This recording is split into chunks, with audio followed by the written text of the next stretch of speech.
So I am very excited to welcome up Trent Smith. He's a research advisor for space crop production at NASA, and he previously worked for KSC Technology Transfer Program and has a very impressive background. So without further ado, Trent, are you there? There he is. Yes, sir, we can hear you.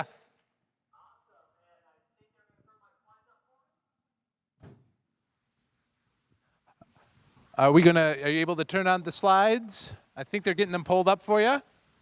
Great, because it's weird looking at myself. So yeah, slides would be wonderful. So thanks so much for having me. I'm really apologetic I couldn't make the trip. I'm so glad to see Jacob. I saw Jacob just last month at the Deep Space Food Challenge, so that was wonderful. Hey, there I am. So at Kennedy, we are the NASA's Space Crop Production and Space Biology Lead Center. Joy Amasa and Matthew Mickens are a couple of scientists I work with. And so we are really trying to, we do space biology, which is the fundamental piece, which Jacob mentioned in Veggie and APH. And we've been more recently trying to turn the corner on crops. So next slide, please. Oh, it's thinking. There it goes. All right, just a little delay. So the reason why we want to grow plants in space is really three, and some would argue four reasons, right? So one is for whole food nutrition, for food. The other is, and it's not up here, but variety. The packaged diet that they have on ISS is really good, but no one goes to space for the food. And actually, when we go to deep space, Artemis and on the Mars, that packaged diet is, going to be probably reduced. There will be no crew preference items. So one of the ways that crews might be able to get increased variety and reduce their menu fatigue is by growing herbs and having leafy greens and tomatoes and peppers. And so variety, I think, will be a big piece of the crop picture. And then behavioral health support, psychological well-being. And I'll talk a little bit more about that later.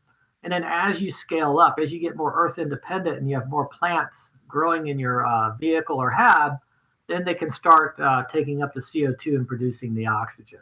So next slide, please.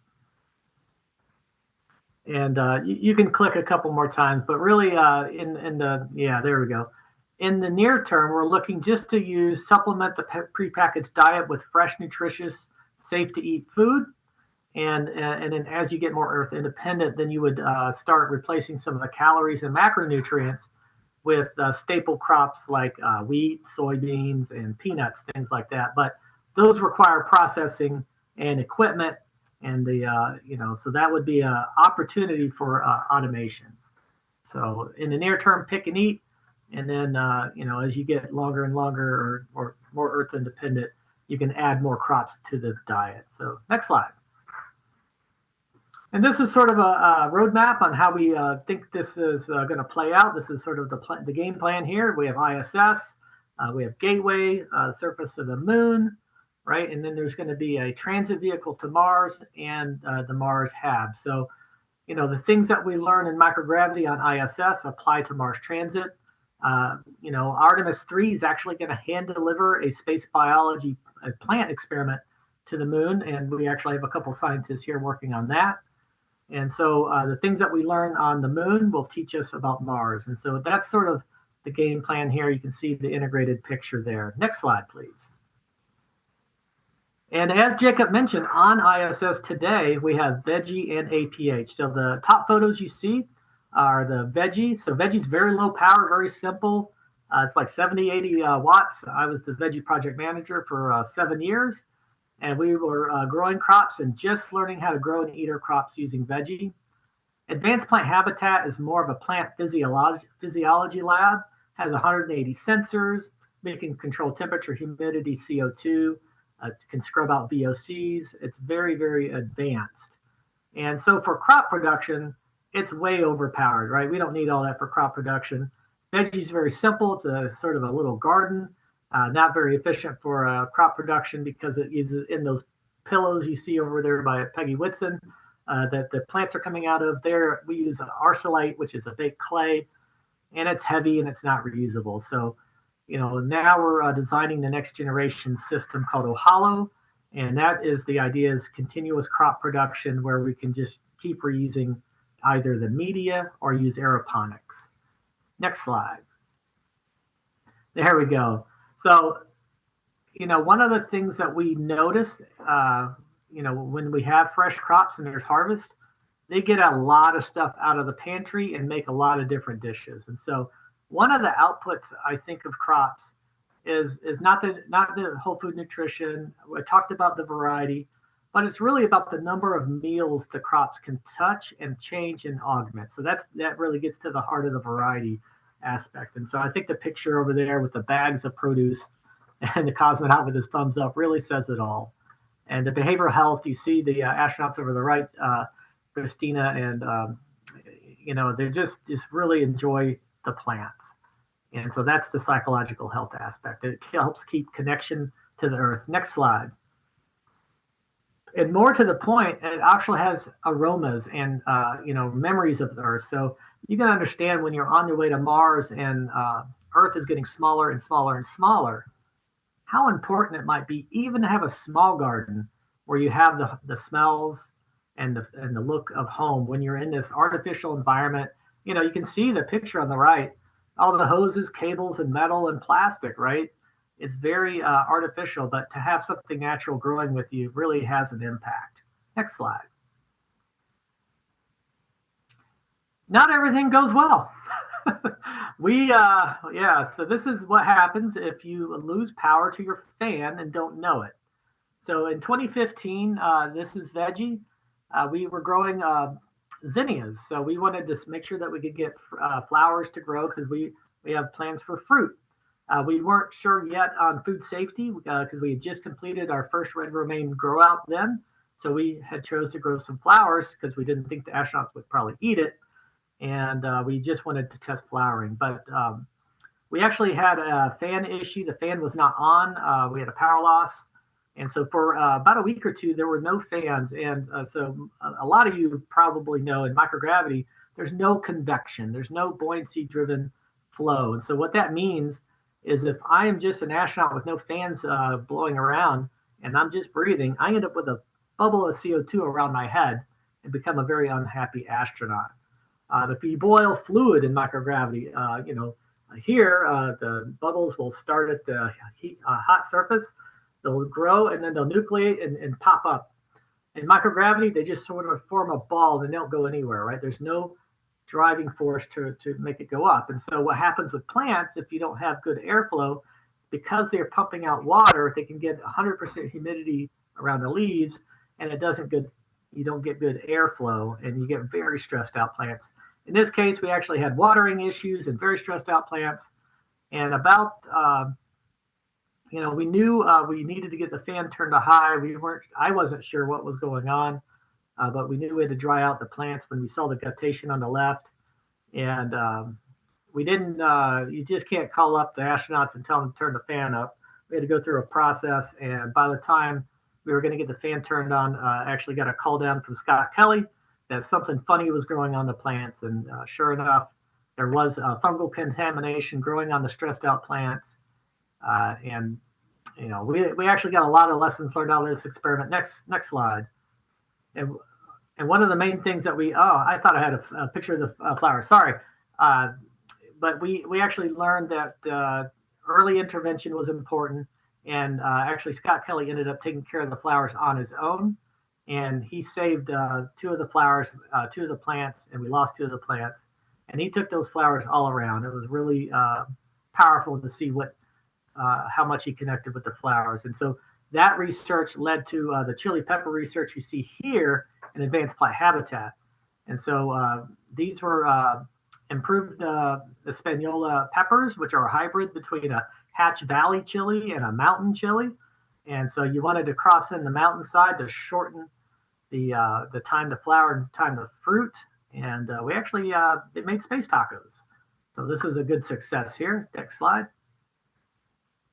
Our upcoming experiment, which is getting ready to launch to ISS here in about a week or two, maybe a couple weeks, depending on the scheduling of the launch, is a red romaine lettuce experiment where Dr. Massa is One of the quadrants is going to flood it. So you can see the top left.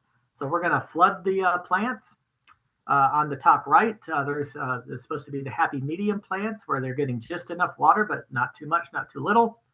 On the bottom right, we have the drought, so they're going to be drought stressed.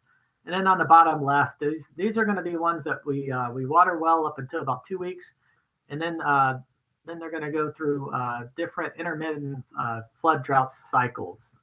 So the idea here is that we want to understand how the plants respond to the flood, the drought, and the intermittent. But really, it's a microbiology experiment to understand what happens in the ecology around the root system. So this is really going to be exciting. It's going to sort of inform us on which way to fail when you're designing flight hardware, and then also the importance of the microbiome and stabilizing crops. So next slide.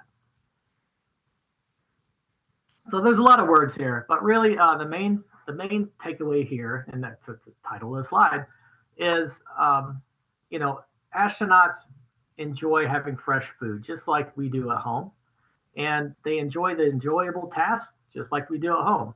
No one enjoys cleaning up the veggie. No one enjoys cleaning up the garden. We enjoy picking the fruit. So we actually have behavioral health surveys that indicate this, and we're starting to quantify that data. We have measured that the crop yields, as long as the plants get what they need, right? You give them photons, the right amount of water, fertilizer, temperature, and humidity. They'll grow pretty much like they do on the ground, even though if I go and measure the genetics, right, some genes may upregulate or downregulate, but at the end of the day, the crops grow pretty well, they taste about the same, and they have similar nutritional content. We do have some varying microbial counts between flight and ground, and as one expects, between the shoots and the roots. So we are still learning every time we grow crops, and we're starting to try to shift gears to crop production. So next slide. So this kind of gets to the knowledge gap. So we have watering our crops in space is still a challenge. We still have a library of crops that we need to go test. We have something called the crop readiness level, where we test different stages and we sort of advance crops through, where crop readiness level 9 is grown and eaten in space. And so we're thinking, on the way to Mars or on the moon, if you're going to have a library of crops, probably biodiversity will be very important. And so if you have 30 crops, probably not more than 10 should be brassicas or from any one family. So this is what that little bullet that talks about with the plant families. The microbiome is certainly super important from a food safety standpoint, and then also crop health. When you're growing your plants in hydroponics and aeroponics, they will set up the ecology. Having a good ecology can be helpful. I know a lot of times we try to sanitize and clean things, as much as we can. But when your resources are super limited regarding, I can't truck up a bunch of bleach with me. I'm trying to reuse my water. So we're looking at trades between how much do we need to clean and sanitize versus maybe setting up maybe an engineered microecology for a hydroponic system to keep pathogens from getting in. So that's sort of what we're teeing up there regarding the plant microbiome. And then one of the most things that a lot of folks don't realize is, when you're on the way to Mars and on the way back from Mars or on the surface of the moon, we talk about the radiation impacts on the crews, because that's one of our biggest, risks is the risk to the crew for deep space radiation. But it's also a risk to the seeds. They are going to be, experience the same radiation as the crews. And so understanding the effects of radiation on the seeds as they are either transported or stored, and then will we see differences in nutrition or flavor, or maybe mutations in the plant that are unexpected. And so we're doing some research regarding radiation impacts on crops. Next slide. And so selection factors for space plants. This is probably no surprise for folks that do controlled environment agriculture, where you have limited volume. We have limited volume as well. So we are choosing plants that are compact, that grow fast, germinate reliably, have a high harvest index. They need to be nutritional. They need to have good nutrition. They can't taste funny, right? They gotta be broadly acceptable. So we do acceptability testing at the JSC Food Lab, and then post harvest. We want them to. You don't want it to like a harvested it in like 4 hours. It's not edible. We need to reduce processing and minimize impacts of anything post harvest that we need to do, because the crews are not there to be farmers. They're not to be there to be food scientists. We're trying to just feed them and keep them healthy and make sure they can do the science and activities they need for exploration. So I think that might be my last slide, but let's check. It was. So again, this is a team. There's a number of scientists here and project managers that make all this happen. That's our spacecraft production team. We're funded by Space Biology, Human Research Program, Mars Campaign Office, Science Technology Mission Directorate, and a bunch of others. And so it's just my great pleasure to allow me to be there and talk a little bit about spacecrafts with you.